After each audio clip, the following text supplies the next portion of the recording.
The bread was still warm. Brielle Hawthorne tucked the linen cloth tighter around the basket, balancing it against her hip as she stepped out of the bakery into the cold afternoon air. Her apron was dusted with flour. Her hair had escaped its braid hours ago. Her feet ached in the way that only comes from standing on hard tiles since 4 in the morning. She didn't care about any of that. She only cared about making it to the fountain before the light changed. The old stone fountain sat in the center of Ashford's town square, and every afternoon, without fail, a man sat beside it.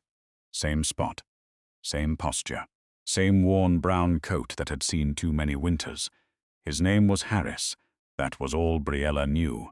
He never begged, never held out a cup, never looked at the people passing with the hollow desperation she had seen in others who lived on the streets. He simply sat back straight, eyes quiet, watching the square like a man who had once owned the world and lost it, and had somehow made peace with that loss. She had started bringing him food 6 months ago. A few pastries at first, then bread, then a proper meal wrapped in paper. She never asked his story. He never offered it. But every afternoon, when she set the basket down beside him, he looked at her the way a man looks at something rare, something he didn't feel worthy of. "Thank you, Miss Hawthorne," he always said. Not thanks, not cheers. Always the full words, spoken clearly, the way people are taught to speak when they grow up in houses with high ceilings and long dining tables. She had noticed that. She had filed it away in the back of her mind. And then she had gone back to her ovens, her accounts, and the slow, steady struggle of keeping a small bakery alive in a city that didn't particularly care whether it survived or not. That afternoon, everything changed. Not because of Harris, because of Alexander. Briella was cutting through the alley behind the florist's shop, basket in hand, when she saw them. Alexander Sterling, her boyfriend of 2 years, standing very close to a woman with red hair and a dress that looked like it had never touched a washing line. His hands were on her waist. His mouth was near her ear. Briella stopped. She didn't scream. She didn't cry. She simply stood there, watching, while something cold and sharp settled into the center of her chest. When Alexander finally turned and saw her, he didn't even have the decency to look ashamed. "Briella." His voice was flat, almost "bored, we need to talk." Those 4 words. She had heard stories about those 4 words her whole life, and still wasn't prepared for them. "My family has expectations," he said, as though that explained everything, as though she were a misunderstanding he needed to correct. "You're a baker, Briella. A lovely baker. But my family needs someone with standing, with connections." She walked away before he finished. She walked straight to the fountain. She sat down beside Harris without saying a word and set the basket between them. Harris said nothing either. He simply waited. He was good at that, waiting without pressing, sitting without filling the silence with noise. It was her phone that broke it. Her grandmother Eleanor's name lit up the screen. Briella answered because Eleanor was 74 years old and had a heart condition, and Briella answered every call like it might be the last. "Sweetheart." Eleanor's voice was warm and thin and full of love. "I'm so excited for my birthday. 3 days, my darling, and you're finally bringing him. I can't wait to meet the man who has your heart." Briella closed her eyes. She had told Eleanor 2 months ago, during a weak and hopeful moment, that she was bringing Alexander to the birthday celebration. Eleanor had been so happy. She had cried a little, said it was all she wanted, just to see Briella loved properly before the end of whatever years she had left. "He'll be there, Gran," Briella said quietly. "I promise." She ended the call, sat very still, stared at the water moving in the fountain. "That was your grandmother," Harris said. It wasn't a question. "Yes, she believes you're bringing someone to her birthday." Briella laughed once, short and broken. "She does." Harris was quiet for a moment. Then, In the same calm voice he used for everything, he said, "Then marry me." Brielle Hawthorne had not chosen the bakery. The bakery had chosen her. It had been her mother's before her mother got sick. And then it had been Briella's, in the way that things fall to the person left standing. She was 26 when she took it over. She was 28 now, and some mornings she looked at the account books and felt 80. The shop was called Hawthorne's. The sign above the door was hand-painted in faded blue. The ovens were old but reliable. The seating area held 6 small tables with mismatched chairs. And the window display was changed every Monday to whatever looked best. On good weeks, it was almond croissants and lemon tarts. On difficult weeks, it was the basic white loaves that people bought out of loyalty more than desire. Briella baked everything herself. She woke at 4, mixed dough in the dark, lit the ovens while the city was still asleep. By the time Ashford started moving, the bakery smelled like butter and warm sugar. And that smell, at least, never disappointed anyone. She had one part-time helper, a girl named Rosalie, who came in on weekends and had flour in her hair constantly and a laugh that could be heard 3 shops down. On weekdays it was just Briella she didn't mind. Solitude she understood. Solitude had been her companion long enough that she had stopped calling it loneliness. It was Rosalie who had first noticed Harris, actually. "There's a man by the fountain," she'd said one Saturday, peering through the window. "He's been there all morning. Should we call someone?" Briella had looked, seen the worn coat, the straight posture, the absolute stillness of a man who was in no particular hurry to be anywhere. "He's not causing trouble," she'd said. "He looks cold." Briella had wrapped up the leftover cheese rolls that hadn't sold, and she had walked them over herself. Harris had looked up when she approached. He had dark eyes, the kind that held things without spilling them. His face was angular and weathered, but not aged. He could have been 35 or 45. It was hard to tell. His jaw was covered in several days of stubble, and his hands, when he reached for the package, were the hands of someone who had once kept them very clean. "Thank you," he had said. "You didn't have to do that. There's no point in good bread going cold," she had answered, and walked back to the bakery. She had brought him something every day since. Their conversations stayed small for a long time. The weather, the square, whether the council was going to fix the cobblestones that had been broken since spring. Harris never volunteered information about himself, but he listened to Briella with the focused attention of someone who had been taught that listening was a skill worth practicing. What unsettled her, quietly in the back of her mind, were the things he knew. One afternoon she had mentioned that a supplier was raising her flour prices, and she wasn't too sure whether to absorb the cost or raise her bread prices. Harris had thought about it for barely a moment, and then said, "Consider a tiered approach. Keep the essentials accessible and raise only the premium items. You protect your loyal customers while recovering margin on the purchases made by choice rather than necessity." She had stared at him. That's exactly the right answer," she said. He had simply nodded, as though business strategy were ordinary conversation. Another time she had complained about the council refusing to grant permits for outdoor cafe seating, and he had outlined, in calm detail, exactly which clause in the city's commercial ordinance she could cite in a formal objection. He knew the clause number.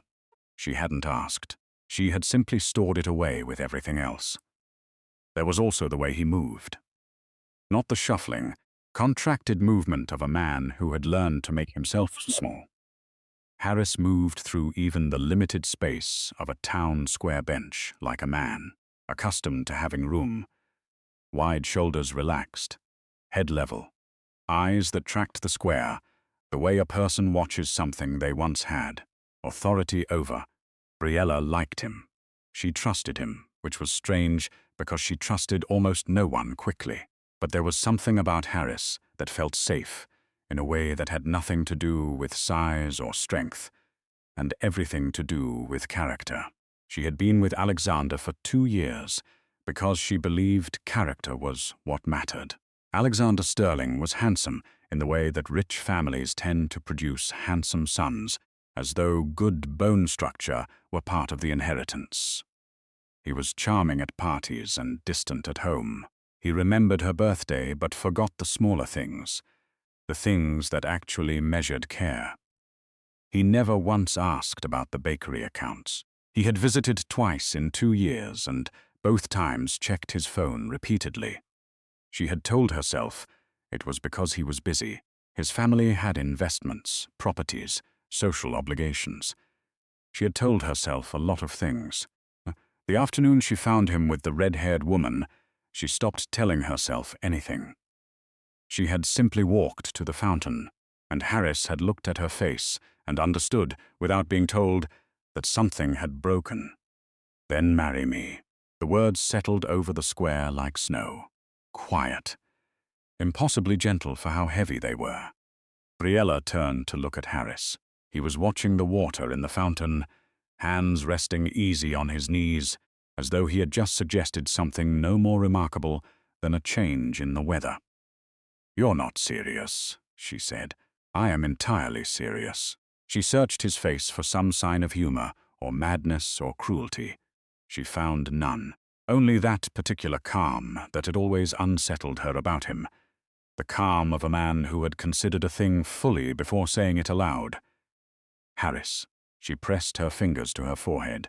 You live here, at this fountain." "Temporarily," he said, and something passed through his expression, too quickly for her to name it. "You don't even have a home. I have access to resources that would make the marriage credible," he said. "Your grandmother would see a man, a real one. You would keep your promise to her. And after the celebration, if you wished, we could quietly arrange a separation. No harm done." Briella stared at him. "You make it sound very simple." "It is simple," he said. "You were kind to me when you had no reason to be. You fed me when you couldn't quite afford to feed yourself. I have watched you hold this city together with flour and sheer determination for 6 months. The least I can do is hold something together for you for 3 days." Her throat tightened. She looked away from him, back at the fountain, though the water caught the last of the afternoon sun and threw it in broken pieces across the stones. "Gran is 74, she said quietly. "She had surgery last spring. She doesn't always sleep well.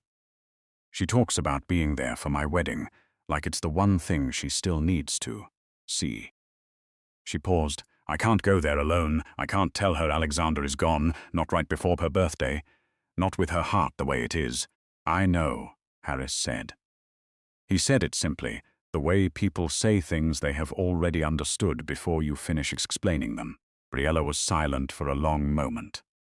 Her hands folded together in her lap, and she felt the exhaustion of the day pressing down on her, and underneath the exhaustion something older and more stubborn, the refusal to give up.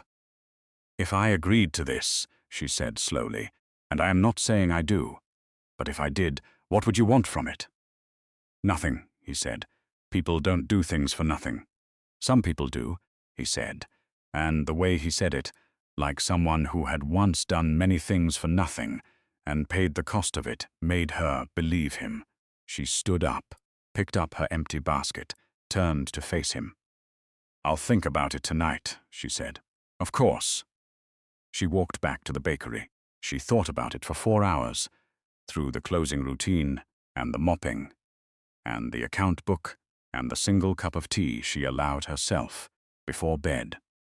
She thought about Eleanor's face when she answered the phone, bright with anticipation. She thought about the 3-hour drive to the countryside cottage, and the family gathering, and her Aunt Adelaide's habit of asking pointed questions, and the way her cousin Juliana always looked at Briella's life like it was a cautionary tale. She thought about arriving alone. She thought about explaining. She thought about the look on Eleanor's face. At 10 o'clock that night, she put on her coat and walked back to the fountain. Harris was still there. He looked up when he heard her footsteps. The square was empty at this hour, lit by old gas lamps that turned everything amber. "All right," she said, "but there are rules." A corner of his mouth moved. It wasn't quite a smile, more like the beginning of one, careful and contained. "Tell me. You stay in the guest room. Gran's cottage has 3. We are married in name only. After the celebration we return to the city and we arrange whatever paperwork makes this clean and finished." "Agreed. And no one can know the circumstances. Not my family, not anyone." "Understood," she exhaled. "Then we need to do this properly. Before we drive there on Saturday, it needs to be legal." "I can arrange that," he said. "Tomorrow morning." She looked at him then, really looked at him, in the amber lamplight, and felt the strangeness of the moment settle fully into her bones.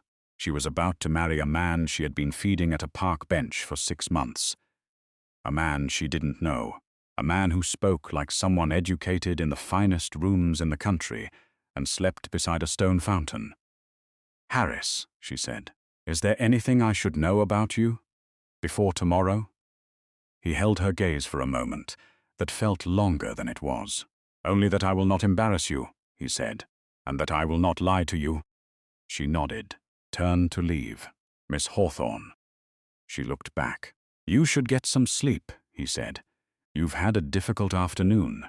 She almost laughed. It came out something softer. "Good night, Harris." The next morning they married in a small civil office on the east side of the city. The registrar was a tired man in his 50s who processed the paperwork with the efficiency of someone who had done it 1,000 times and would do it 1,000 times more. 2 witnesses were borrowed from the hallway, a cleaning woman named Clara and a courier who happened to be waiting for someone. Briella wore the nicest blouse she owned. Harris wore a clean white shirt and dark trousers he had appeared in without explanation. When the registrar asked if they understood the legal weight of what they were signing, Briella said yes in a voice she kept steady through sheer will. Harris said yes in the tone of a man who had already considered everything twice. Afterward they stood on the pavement outside. The morning traffic moved around them. "Well," Briella said. "Well," Harris agreed. They walked back toward the bakery in silence. She had a husband. She had absolutely no idea who he was. The drive to Eleanor's countryside cottage took 3 hours and 12 minutes. Briella drove because it was her car and because she needed something to do with her hands. Harris sat in the passenger seat with the quiet comfort of someone accustomed to being driven. He looked out the window as the city gave way to smaller towns and then open road, and he said almost nothing for the first hour. Then, unexpectedly, he began to talk. Not about himself, about the landscape. He described the geological formations along the ridge in the way a person describes something they have studied, not memorized. He noticed the variety of trees and named them without hesitation. When they passed an old manor house set back behind iron gates, half hidden by overgrown hedging, he said, almost to himself, that was the Carrington estate. It went to the bank about 15 years ago. Shame. The South Gardens were extraordinary. Briella glanced at him. "You've been here before?" "To this region," he said carefully. "A long time ago." She let it rest. There was something in his voice that said the door was open, only a crack, and pushing it would close it entirely. They stopped once for fuel. Harris got out and filled the tank without being asked and paid at the machine before she could stop him. She didn't ask where the money came from. She filed it with everything else. Eleanor's cottage was the kind of place that made you feel like time moved differently once you passed through gate. It sat at the end of a tree-lined lane, stone-walled and ivy-covered, with window boxes full of late-season flowers, and smoke rising from the kitchen chimney. It smelled like the inside of every warm memory Briella had ever owned. The family was already there when they arrived. Adelaide Hawthorne Eleanor's eldest daughter and Briella's aunt met them at the door with the expression of a woman who had prepared for disappointment and was only grudgingly revising her expectations. She was 60, sharp-eyed, and had very firm opinions about what constituted a suitable match for her niece, Briella. She kissed her cheek, then turned to Harris. "And you are, Harris," he said. He took Adelaide's hand and shook it with a precise, warm confidence that made Adelaide blink. "It's a genuine pleasure to meet Briella's family." Adelaide studied him for one long moment, then stepped back to let them in. The family assembled in Eleanor's sitting room was a gallery of gentle chaos. Juliana, Briella's cousin, 23 and studying law, sat curled on the window seat, watching everything with bright, measuring eyes. Arthur Hawthorne, Eleanor's brother, a stout man of 78, who repeated himself and didn't mind, was telling a story to Theodore, Adelaide's husband, who was nodding patiently in the way of a man who had heard it many times before. And then Eleanor herself appeared in the doorway, 74 years old. Silver-haired, slight in the way of birds and old houses, delicate but made of something that didn't easily break. Her face when she saw Briella was the purest joy Briella had seen since she was a child. "My darling girl." She crossed the room and held Briella tightly, and for a moment Briella simply let herself be held. Let herself be small and held and safe. Then Eleanor pulled back and looked at Harris. She looked at him the way people look at something they are trying to remember. "And you," she said softly, "must be the man who finally made my Briella smile again." Harris smiled. It was the fullest smile Briella had seen from him yet, warm and genuine in a way that startled her, and he took Eleanor's hand in both of his. "She is the one who did the hard work," he said. "I simply had the extraordinary fortune of being nearby." Eleanor laughed, but even as she laughed, her eyes stayed on his face, moving over it with a careful attention that went beyond the ordinary welcome of a grandmother meeting a new addition. Dinner was long and loud and layered with the comfortable noise of a family that argued about nothing important and laughed about everything else. Harris sat beside Briella and moved through the evening with a grace she hadn't quite been prepared for.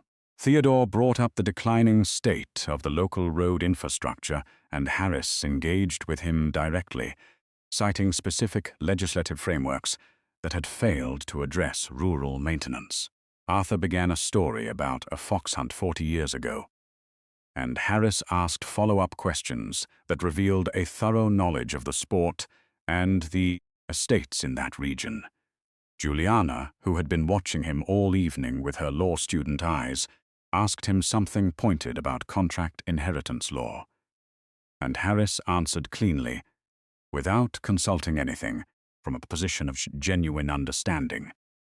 Briella watched him charm her family the way water moves around stone, without force, without performance, simply finding every path with ease, and felt something shift inside her chest that she wasn't ready to examine.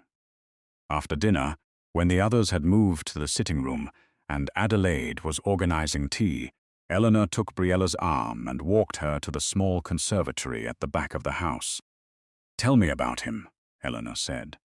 "He's kind," Briella said. "He's steady. He listens. Those are rare things." Eleanor paused. She looked out at the dark garden. "Where did you meet?" "In the city, near the square." Eleanor was quiet. She turned her teacup in her hands. "Does he have family?" "He doesn't speak about them much." "No." Eleanor said it slowly. "People who come from powerful families often don't.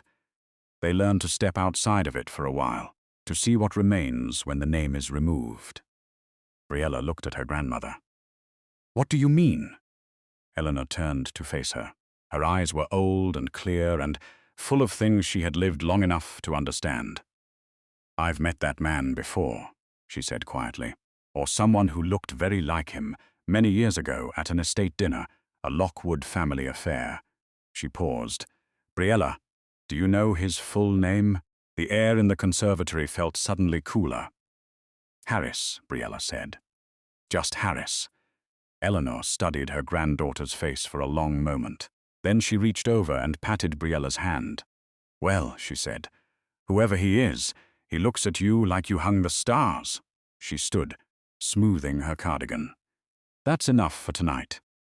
She walked back to the sitting room. Briella stood alone in the conservatory and stared at the dark garden and tried to quiet the thing beginning to move in the back of her mind. Later, when the house was settling into sleep, Briella passed the guest room on her way down the hall. The door was open a few inches. Harris sat at the small writing desk, and for just a moment, in the lamplight, she saw his posture change. His shoulders lowered. The careful, measured expression he wore all evening gave way to something older, heavier, a man carrying a weight that had been on him for a long time. He must have sensed her. He looked up. Their eyes met through the narrow gap of the open door. Neither of them spoke. She walked to her room. She lay down in the dark and thought about Eleanor's words, and the way Harris had looked at her all evening, not like an actor playing a role, but like a man who was finding the role uncomfortably close to something true. They stayed an extra day. It wasn't planned. Eleanor asked, and neither of them said no. And somehow the extra day stretched into the morning after, and then it was Monday, and they were driving back to Ashford with the whole 3-hour road ahead of them, and more between them than there had been on the way out. The celebration had been everything Eleanor had wanted. The morning of her birthday, she had come downstairs to find Harris in the kitchen helping Briella bake. He had stood at the counter in his clean white shirt with flour on his forearm and a look of complete concentration as he followed Briella's instruction on the correct way to fold almond cream into pastry dough. "You've never done this before," Briella had said, watching him.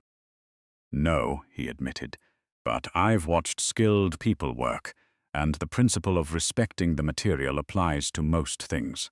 She had laughed then, really laughed, and the sound of it had caught her off guard. The ease of it, the way it came without effort, the way it felt clean.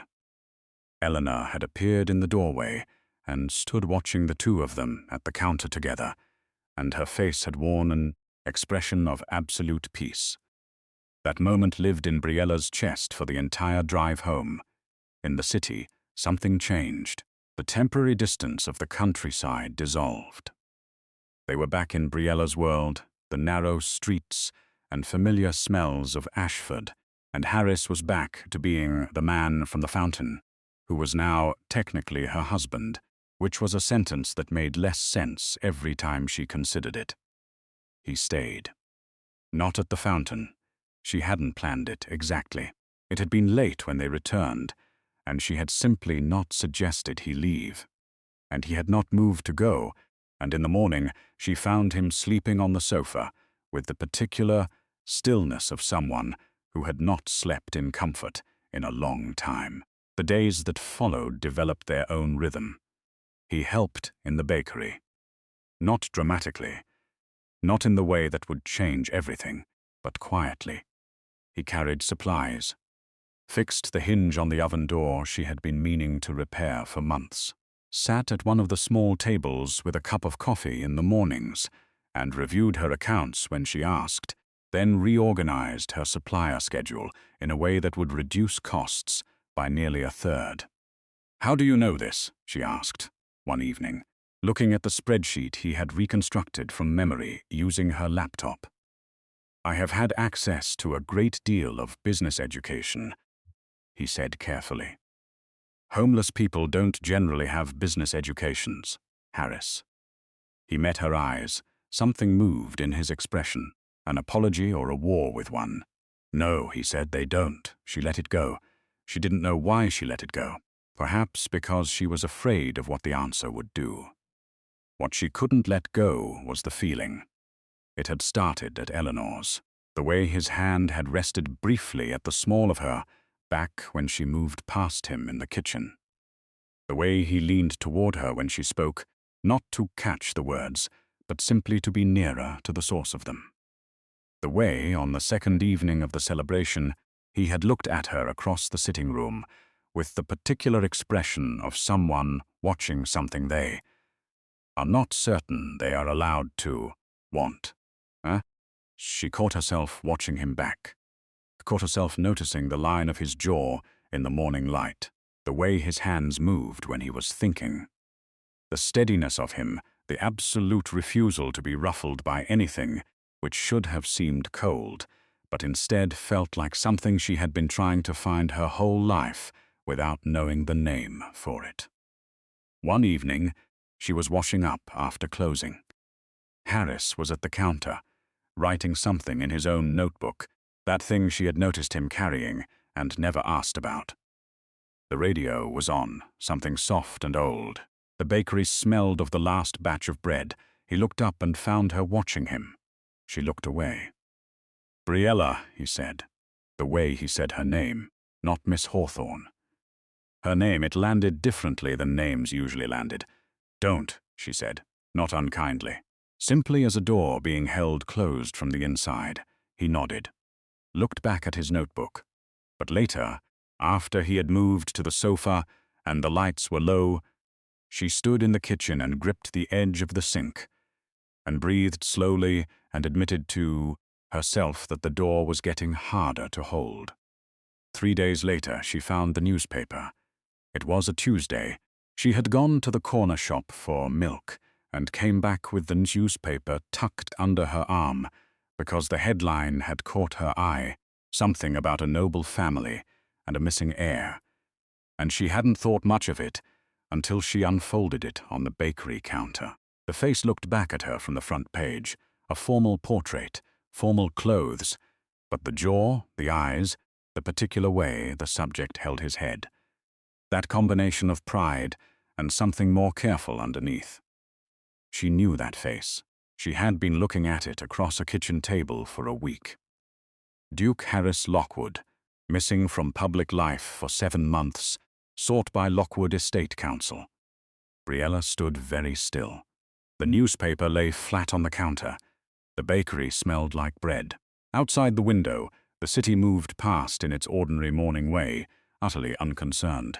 Her husband, the man sleeping on her sofa, the man from the fountain, was the missing Duke of Lockwood.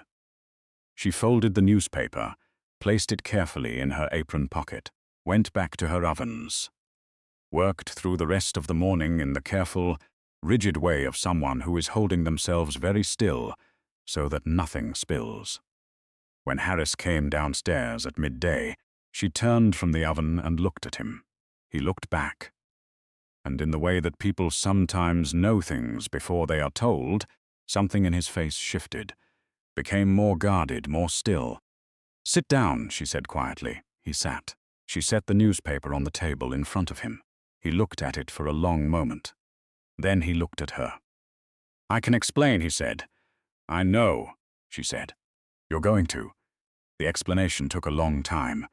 Not because Harris was reluctant. He wasn't. He told it the way a man tells a thing he has been waiting to say, carefully, precisely, leaving nothing out. It was Briella who was slow, who asked the questions, who needed the story assembled piece by piece, because accepting it whole was too much. Harris Lockwood was the head of one of the oldest noble families in the kingdom. The Lockwood estates covered 3 counties. The family seat was a great stone house called Dunmore. He had a title, holdings, a seat on 2 councils, and until 7 months ago, a life that moved between those things in the ordinary way of men born into power. Then he discovered that his cousin Sebastian was stealing from him, not a little, not carelessly, systematically. For 4 years, Sebastian Lockwood had been diverting funds from the Lockwood estates through a network of false accounts, using corrupted accounts numbers to authorize transfers that never reached their stated destinations. He had recruited 3 men, Magnus Lockwood, a distant uncle, Benedict Carrington, a council administrator, and Cedric Pembroke, a notary who had worked with the family for 30 years. to create a web of paperwork so thorough that a direct accusation would have dissolved under scrutiny. Harris had found out by accident a wrong account number on a document that landed on his desk. He had followed the thread quietly, saying nothing. And he had quickly understood that he was dealing with people who would do whatever was necessary to protect themselves. If he had gone public immediately, the evidence would have disappeared. Sebastian controlled enough of the council that an inquiry would have been strangled in its early stages. Harris would have looked paranoid or vindictive, and the actual crime would have been buried. So he had disappeared. "You chose to live on the street," Briella said. "It wasn't a question." Her voice was steady in the way of someone keeping it steady by force. "I chose to exist outside any context where Sebastian and his associates could monitor me," Harris said. "The street was simply the most complete form of that. I had access to a small fund through a separate account they didn't know about, enough to stay safe and to continue the investigation without attracting attention. For 7 months. Yes." She was quiet for a moment. "The notebook. Evidence, notes, correspondence I was gathering. Copies of transferred documents, and me." She said it quietly, not accusingly, but with the weight of someone laying something down that they had been carrying. Was I part of the plan? Convenient Briella with her bakery and her kindness and her need for a fake husband. Harris was still for a long moment. "No," he said, and the word came out differently than the others had, without the precision of the explanation. Raw, in a way that the rest of him rarely permitted. "You were not planned. You were the thing that was not supposed to happen." She looked at him. "I sat down at that fountain because it was near the archive I was accessing for research, and because no one of consequence passes through a public square on a Tuesday afternoon, I planned to stay for a few weeks and move on." He paused. "Then a woman brought me bread and sat down without asking for anything, and I didn't move on." The bread, she thought. 6 months of bread. "You should have told me," she said.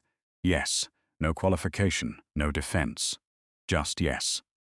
I made a promise to my grandmother based on a man I didn't know. I married a stranger. I have been." She stopped, pressed her lips together. "I have been feeling things for a person I apparently don't know at all. You know me," Harris said, and there was something very quiet and very sure in how he said it. "Everything you have observed about me these 7 months is real. The things I told you are true. The way He stopped himself. "The man at the fountain is the same man sitting here. The title does not change him. It only adds complication." "It adds rather a lot of complication," she said. She stood, moved to the window. The square was visible from the bakery's front glass, and she could see the fountain from here, the old stone, the water, the place where all of this had started.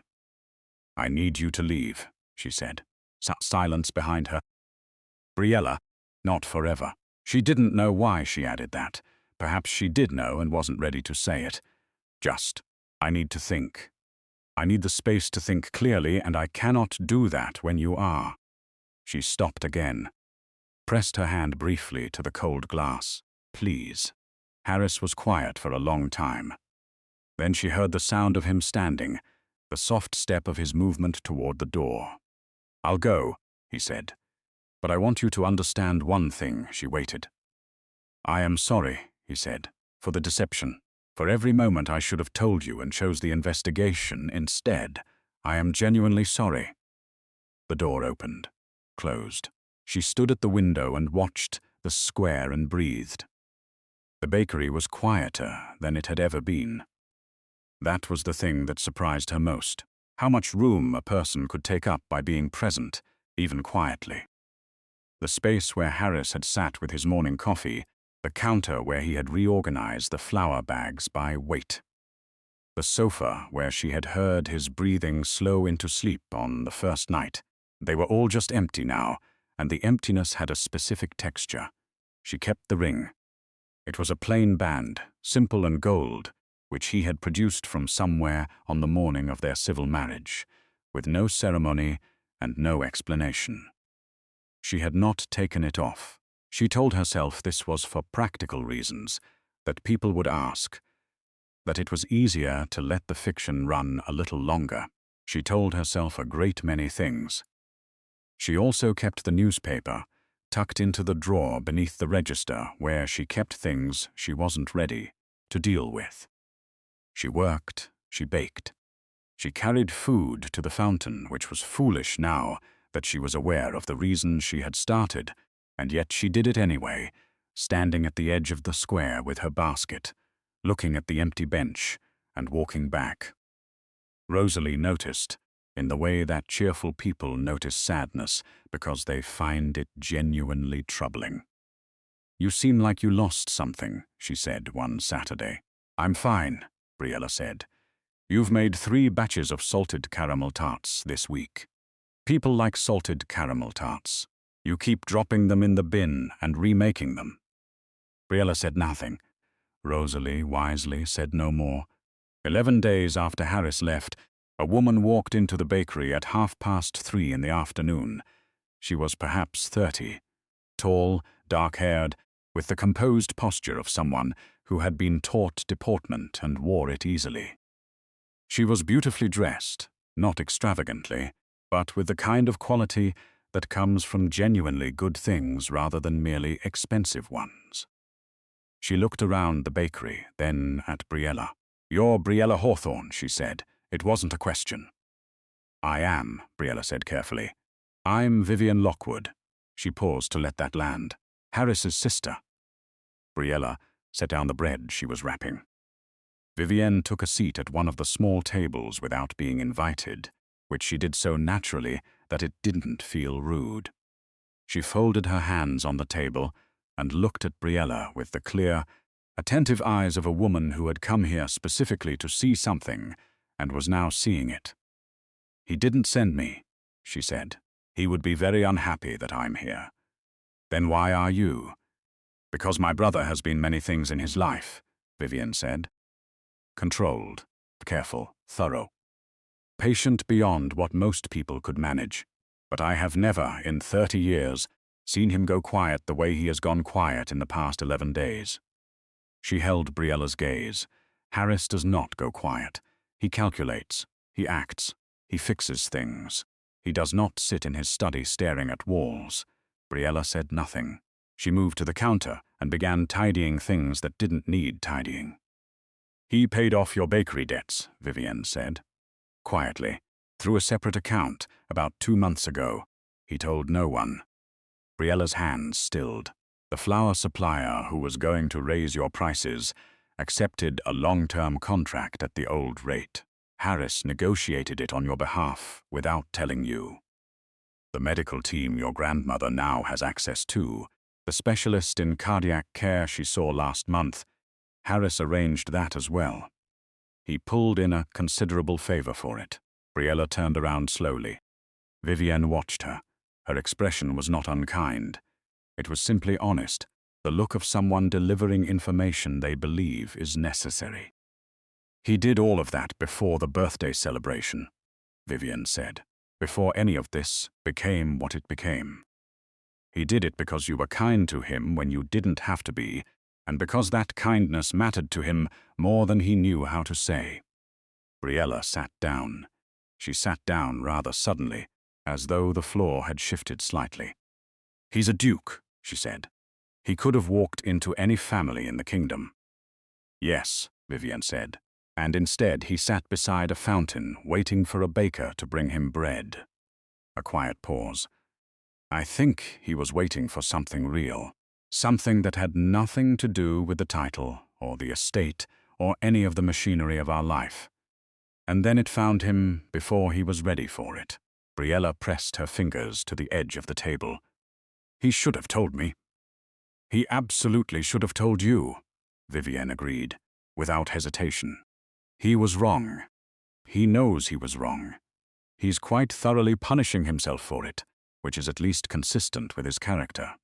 Briella almost laughed. "Almost. Is he all right?" she asked, before she could decide not to. Vivienne's expression warmed slightly. "He's functioning, which, for Harris, covers a wide range of states. She stood, smoothing her jacket. There is a council hearing this Thursday. Sebastian Lockwood and his associates will be formally charged. Harris will present the evidence he spent 7 months gathering. She looked at Briella steadily. He will win. He always does. She moved toward the door. At the threshold, she paused. He talks about the bread, she said quietly. Specifically, that the almond tarts are better warm, and that the sourdough on Fridays is the best he has had outside of the continent. She let that sit for a moment. He doesn't talk about much else. She left. Briella sat in the quiet bakery for a long time.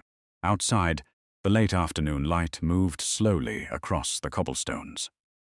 She thought about bread brought to a fountain, about a man who listened without filling silence, about a notebook full of evidence for a crime no one else had the patience to prove, about medical care arranged quietly for an old woman with a fragile heart, about debts paid without announcement. She thought about the expression on his face in the conservatory doorway.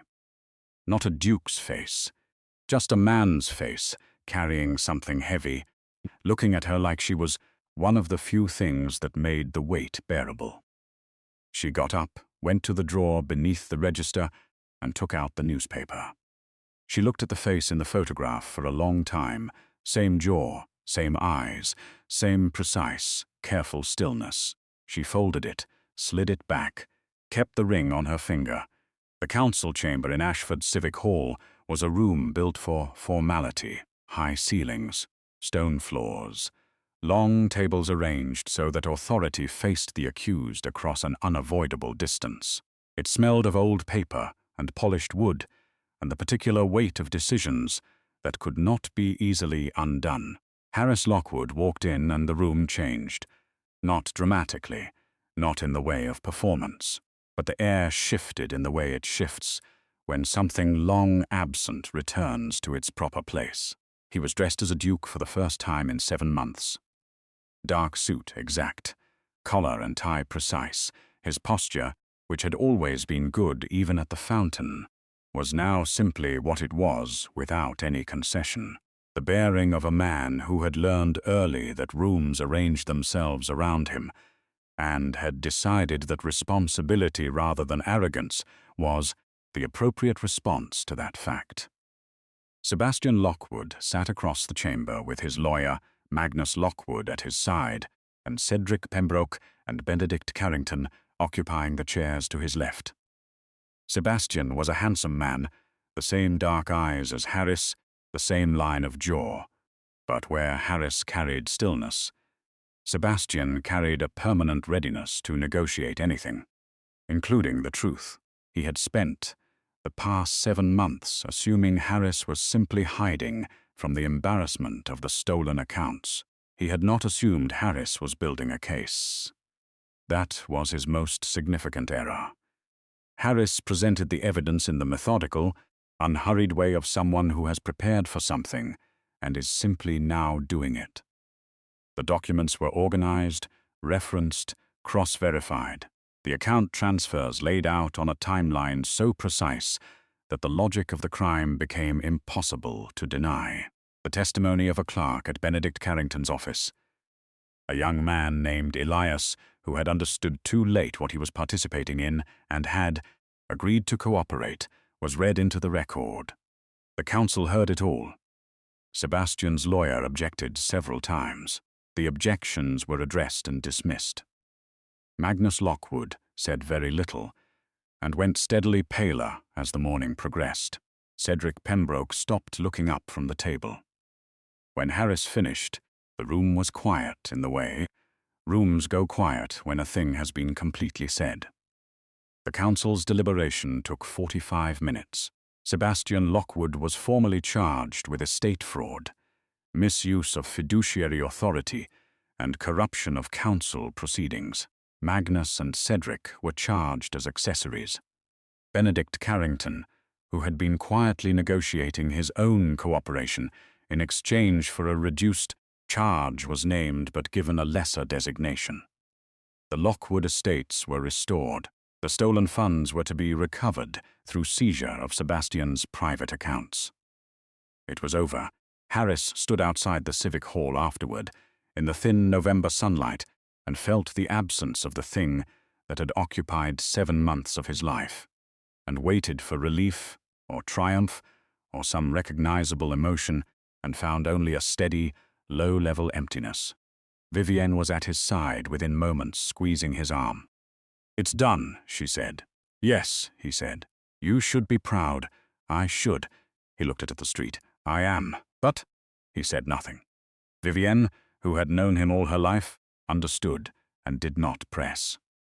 He went home to the Lockwood townhouse that afternoon for the first time in 7 months and found it exactly as he had left it, maintained in his absence by the household staff, every room exactly correct and completely impersonal. He walked through it in his suit and stood in the study and looked at the desk and felt the enormous, peculiar distance between where he was and where he wanted to be. He changed clothes, left, he walked. He walked for a long time, through streets that became more familiar as he moved east, until he reached the town square and the old fountain at its center. He sat down, not because he had to, not because he had nowhere else to go. He sat there because this was the place where the 7 months had meant something, where a woman with flour on her apron had sat down beside a stranger and offered him bread without asking for anything, and where the stranger had understood for the first time, in a very long time, what it felt like to be seen rather than assessed. He had been sitting there perhaps 20 minutes when he heard footsteps he recognized. He looked up. Briella stood at the edge of the square. She was wearing her blue coat, the one she put on when the bakery closed, and she had her hands in her pockets, and her expression was the complicated mixture of things he had been learning to read for 6 months. Careful and open at the same time, guarded but not closed. She walked over, sat down beside him. For a moment neither of them said anything. The fountain made its quiet sound. The square went about its afternoon. "I heard the council ruled," she said. "It's done. Vivienne told me what you did." A pause. "The debts. Gran's doctor." He didn't answer. There wasn't much to add to that. "Why didn't you tell me?" she asked. Not angrily, sincerely. The question of someone who needs to understand, not punish. Harris looked at the fountain. "Because I am accustomed to protecting people by handling things without burdening them. It has been the mode of my life for so long that I sometimes confuse keeping someone safe with keeping them separate." He paused. "I confused it with you, and it was the wrong choice." Briella was quiet. "I also did not tell you who I was," he continued, "because in the context of what we were doing, the pretend marriage, the temporary arrangement, it didn't seem relevant. You were helping me hold something ordinary while I dealt with something complex. And then it stopped feeling like an arrangement." He looked at her, and by the time it stopped feeling like an arrangement, I had no idea how to go backward. She met his eyes. "You could have simply told me," she said. "Yes," he said. "I am still working on the version of myself that does the simple thing." She breathed in, breathed out, looked at the water. "Gran's birthday," she said, "when you were there, at the table, with my family. Was any of it performance?" "No," he said immediately, with absolute certainty. "None of it. You sat in the kitchen with flour on your arm and tried to fold pastry correctly. I was attempting to be useful. You looked like you were exactly where you wanted to be." Harris said nothing for a moment. "I was," he said softly. The afternoon held them in its cool, clear light. Briella reached into her coat pocket and took out the wedding band. She had taken it off in the morning, she realized now, without consciously deciding to, and now she was holding it in her palm between them and looking at it. "Vivienne said you talk about the bread," she said. "The almond tarts in particular," he said. "Warm. Always warm." She looked at him. There was something soft and undefended in her expression, something that hadn't been there before the celebration, before the quiet days in her bakery, before all of it. "Harris," she said, "I don't know how to be a duchess." "I'm not asking you to be," he said. "I'm asking you to be Briella, which you have been doing superbly for your entire life." She looked at the ring in her palm, then back at him. "There are no secrets left?" she asked. "None," he said. "Vivienne will probably tell you several embarrassing things about my childhood regardless. You might as well hear them from her directly." She almost smiled. It was the beginning of one careful and warm and real. He reached out very slowly and covered her hand, the one holding the ring, with his. "If you send me away again," he said quietly, "I will respect it. I will not pressure you. I will go sit at this fountain, and I will be the patient version of myself indefinitely. But I want you to know that I am asking to stay, not as a duke, not as the man your grandmother approved of or the arrangement we signed at a civil office. As Harris, the man who knows how the almond tarts should taste, and who would very much like to keep learning how you take your morning coffee and how you sound when the first batch of bread comes out right." Briella looked at him for a long time. Then she slid the ring back onto her finger. "You can stay," she said. The relief that moved across his face was quiet and deep and entirely unguarded. It was the most fully human expression she had ever seen from him. He turned her hand over and pressed his mouth briefly to her knuckles, not formally, not as ceremony, simply as something true. "Thank you," he said. She left her hand where it was.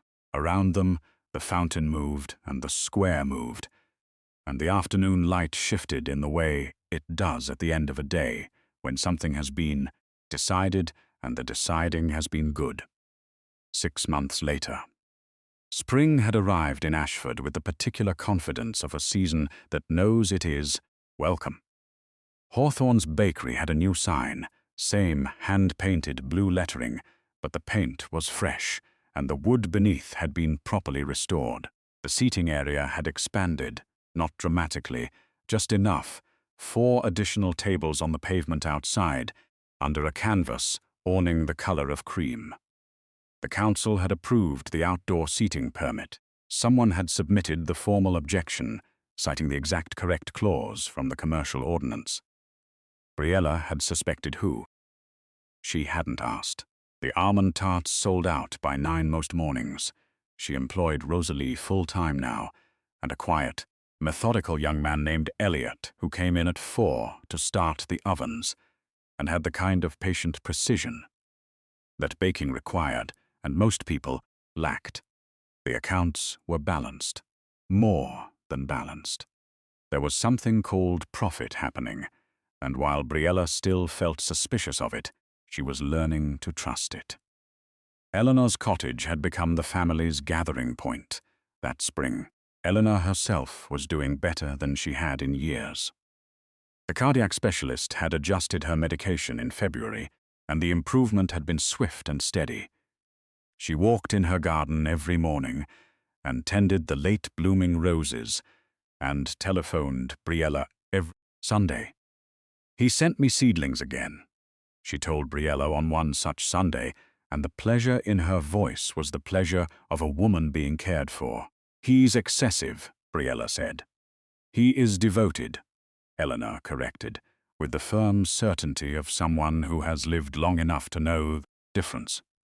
Harris had moved back into the Lockwood townhouse, which was the appropriate and expected thing for a duke to do, and which he found tolerable as long as Briella visited regularly. The restoration of the estates had been significant. Sebastian's seized accounts had returned most of what was taken, and the council seats formerly occupied by corrupted members were being reformed with an unprecedented oversight structure that Harris had been largely responsible for designing. He also, with the methodical thoroughness that characterized everything he did, established a housing development foundation for struggling families in Ashford. Briella found out about it from the newspaper 3 months in. He hadn't mentioned it. She had walked to the townhouse and let herself in, because she had a key now, and found him in the study, going over structural assessments of proposed sites. And she had stood in the doorway and said, "You're doing it again." He had looked up. "Doing what?" "Handling things without telling me." A pause. "I was going to tell you." "When?" "When it was established enough that I could show you something concrete rather than a proposal." He had the grace to look slightly caught. "I have been working on the version of myself that does the simple thing. It is an ongoing project." She had walked in and sat across from him and looked at the site plans on his desk. "Tell me about them," she had said. From the beginning, he had. All of it. Every site and every family, and every decision he had made about how to structure the foundation so that it was sustainable, rather than charitable in the temporary, performative way. She had stayed for 4 hours listening. She had also brought salted caramel tarts. He ate 3 of them warm. On a Thursday evening in late April, Harris asked Briella to come to the roof of the townhouse, which had been converted some time ago into a garden terrace overlooking the city. She came because she had stopped requiring explanations for small mysteries, and found it lit with dozens of small lanterns that turned the air amber and gold. He was standing at the edge, overlooking Ashford. She stood beside him and looked at the city that had been their entire world for the past year, the bakery below, the square with its fountain visible. From here, the streets they had walked together, the lights of 1,000 ordinary lives. "I have something to ask you," he said. "I know," she said. He turned to look at her. The lantern light moved over his face, and she thought, not for the first time, that he was the most composed and the most human person she had ever known, simultaneously. He reached into his jacket pocket and brought out a ring. It was not the plain gold band. It was something older, more particular, a deep blue stone set simply in silver that caught the light like a piece of captured evening. "This was my grandmother's," he said. "She asked that it be given to someone I chose." He held it between them. "I am choosing. I would like to choose clearly, without conditions or contracts. I would like to marry you again." Properly this time. Briella looked at the ring, then at him. "You know it's going to be strange," she said. "A duchess who makes her own bread at 4 in the morning. I look forward to it. Gran is going to be insufferable about being right. She has earned that right. Your family will have opinions. My family," he said, "will mind themselves. Or Vivienne will manage them. The result is the same." She smiled then, fully, the smile that still did something irreversible to his composure. She held out her hand. He slid the ring on. It fit. She had always suspected it would. The wedding took place 6 weeks later, in Eleanor's garden. Not a state occasion. Not the formal ceremony that the Lockwood name would have warranted in another version of events. Just the garden in early June, the roses in bloom, the family gathered on the lawn, Eleanor seated in the place of honor, in a chair that Juliana had decorated with white ribbon. Vivienne, who stood beside Harris, had spent the entire morning trying to maintain her composure and had achieved moderate success. Rosalie cried from the start and made no attempt to stop.